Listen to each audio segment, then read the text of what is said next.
Bonjour à tous. Aujourd'hui, nous allons faire la blouse Erika. La blouse Erika, c'est une blouse avec beaucoup d'ampleur. Elle a des fronces tout autour du devant, du dos et des manches. Elle a un empiècement arrondi sur le dos et sur le devant et un large poignet à 3 boutons. On va la faire dans une viscose de chez Benitex. Il faut plutôt prendre des tissus légers et fluides pour pas avoir un effet ballon.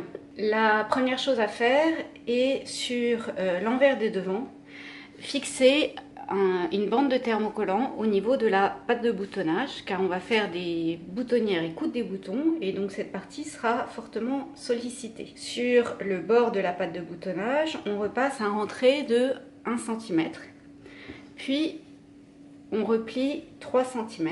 Donc je vais faire mes marques à 6 cm du bord.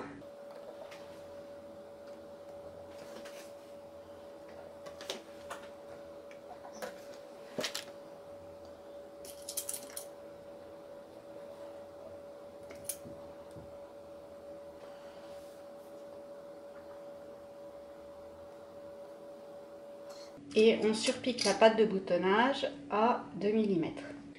Sur les bords des empiècements, au niveau de la patte de boutonnage, pareil, on met une bande de thermocollant. On assemble endroit contre endroit les empiècements par la couture de la patte de boutonnage.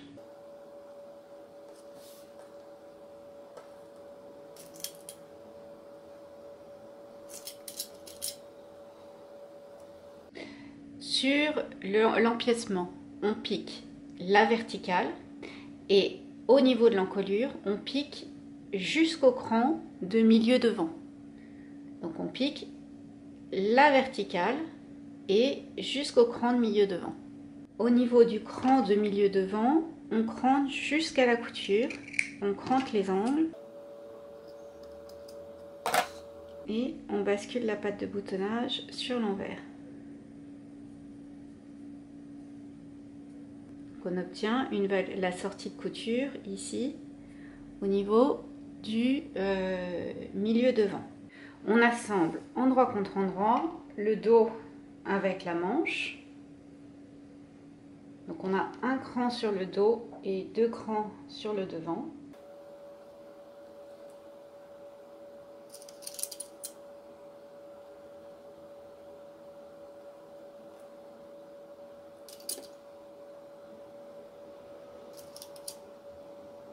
Et on assemble la manche au devant. Pareil, endroit contre endroit, en faisant correspondre les crans de montage. Donc les 2 crans du devant. On pique et on surfile. Alors je vais surfiler les 2 épaisseurs ensemble parce que mon tissu est très fin. Mais vous pouvez surfiler les côtés séparément. On a assemblé le devant avec la manche et le dos avec la manche. On obtient une croix. On va passer un double fil de fronce tout autour du haut du vêtement. Pour passer un fil de fronce, on allonge le point de sa machine au maximum et on pique 2 parallèles à 0,5 et 0,8 environ. Ce qui est important, c'est de bien marquer les différents crans parce qu'ils vont être cachés dans vos fronces. On tire sur les fils et on forme les fronces tout autour du décolleté.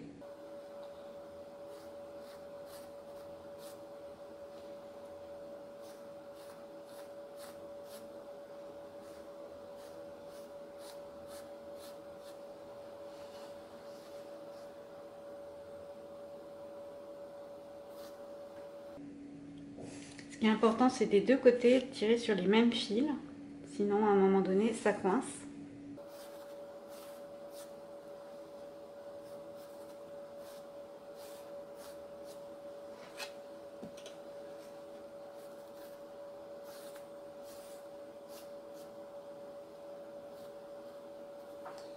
On insère le corps entre les 2 épaisseurs d'empiècement.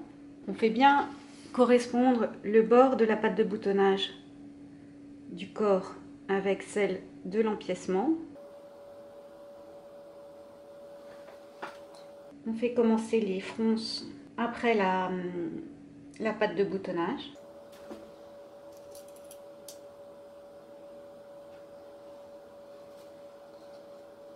Et on fait correspondre les différents crans de montage.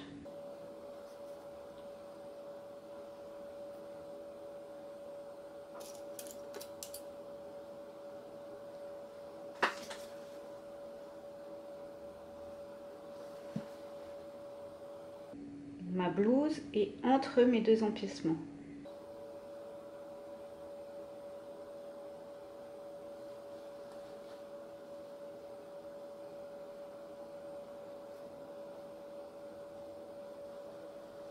Mon cran d'épaule.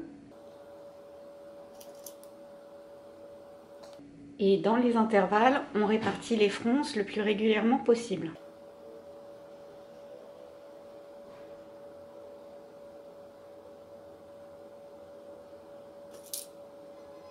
On a froncé et on a piqué le corps entre les deux épaisseurs d'empiècement en faisant bien correspondre tous les crans de montage. On retourne sur l'endroit.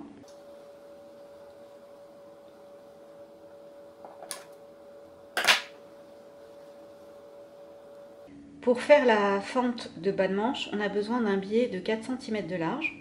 On repasse de part et d'autre 1 cm et on va épingler le biais sur l'envers de la blouse.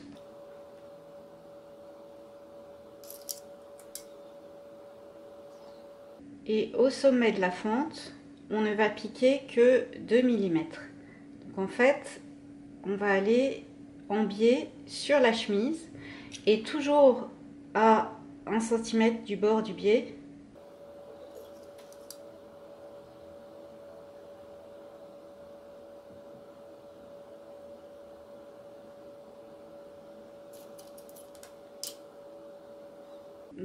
Pour vous montrer. Donc, là, j'ai le bord de ma chemise. Donc, ici, au sommet de la fente, je ne vais piquer que 2 mm. Et je vais piquer toujours la même distance par rapport au biais. Ici, au bout de la manche, je pique autant de biais que de manches. Là, j'ai 1 cm. Et au sommet de la fente, je n'ai que 2 mm de chemise et 1 cm de biais. Donc on pique toujours à 1 cm du bord du biais. J'ai piqué mon biais sur l'envers de ma fente. Donc à l'extrémité du biais, je pique 1 cm de chemise et 1 cm de biais. Et au sommet de la fente, je ne pique que 2 cm de chemise, mais toujours la même distance de biais. En fait, je pique dans le sillon du biais. Je rabats le biais sur l'endroit. Et on va surpiquer au plus près du bord du biais. On pique ici. Ça nous fait... On obtient cela. Donc j'ai rabattu le biais sur la fente et surpiqué à 1 mm. On ajuste la longueur du biais.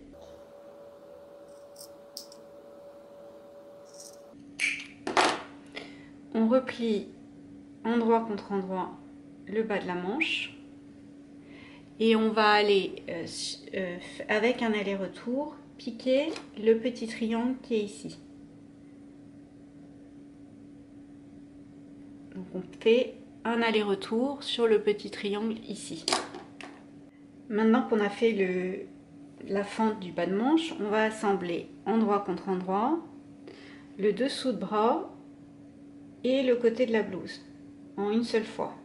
On fait bien correspondre la couture de dessous de bras. Donc pour cela, on met une épingle à 1 cm dans la couture et on va à 1 cm dans la couture opposée.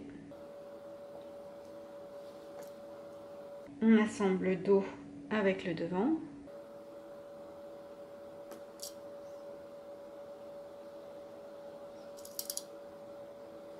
Et la manche. Et on pique en surfil. Moi je vais surfiler les deux épaisseurs ensemble parce que mon tissu est très fin. Vous pouvez surfiler en couture ouverte également. Donc on fait en une seule fois le côté de la blouse et le dessous de bras. On va passer un double fil de fronce sur le bas de la manche.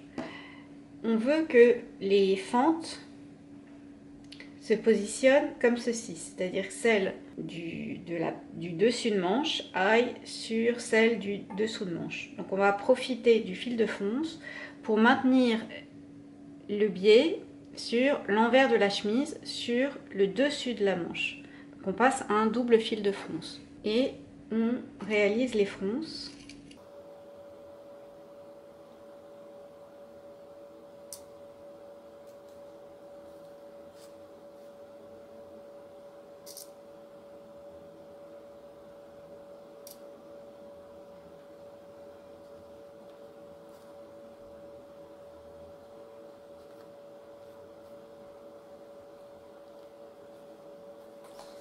Sur le bas d'un des poignets, on repasse un rentré de 1 cm. On assemble endroit contre endroit les deux épaisseurs de poignet. On crante les angles.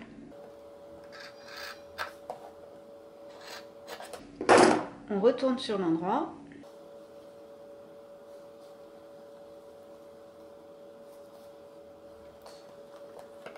Et on va épingler le côté sans rentrer sur l'envers de la chemise. On positionne le bord de la valeur de couture sur le bord de la fente. On fait correspondre l'écran de montage.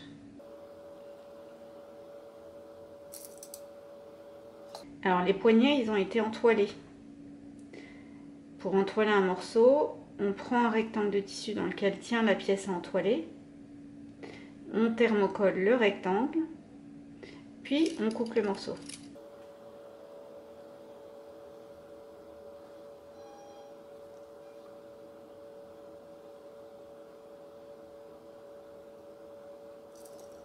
Donc on épingle le poignet sur l'envers de la manche. On répartit les fronces régulièrement.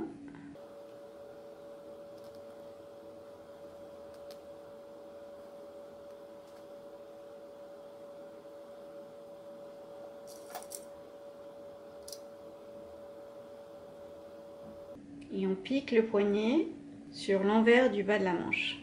On replie le rentré sur l'endroit de la manche et on surpique tout le tour du poignet. Maintenant, on va s'occuper de la lavalière. On épingle la lavalière sur l'envers de l'encolure. Donc sur l'envers de l'empiècement, sur l'endroit de l'empiècement intérieur. Donc l'endroit de la lavalière contre l'endroit de l'empiècement intérieur. On fait correspondre l'écran de montage. Donc là, on a l'épaule et le milieu devant. Et on pique tout autour de l'encolure. On a piqué la lavalière sur l'envers de l'empiècement, sur l'empiècement intérieur, endroit contre endroit. On a piqué d'un bout à l'autre des milieux devant. On pique la longueur et l'extrémité, on crante les angles et on retourne sur l'endroit.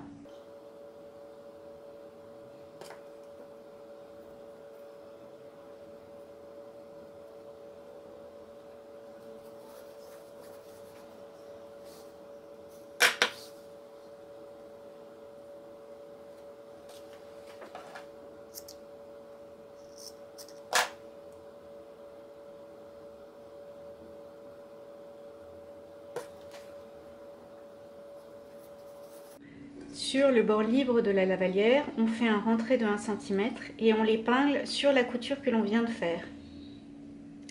Donc le long de l'encolure. Et donc on a le rentré de 1 cm qui est sur l'endroit de l'empiècement extérieur.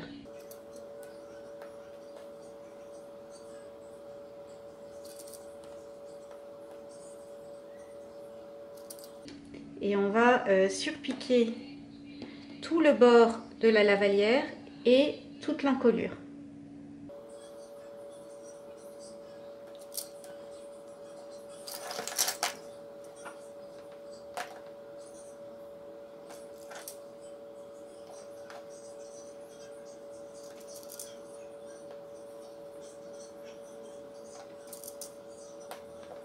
On pique tout le bord de la lavalière d'un bout à l'autre.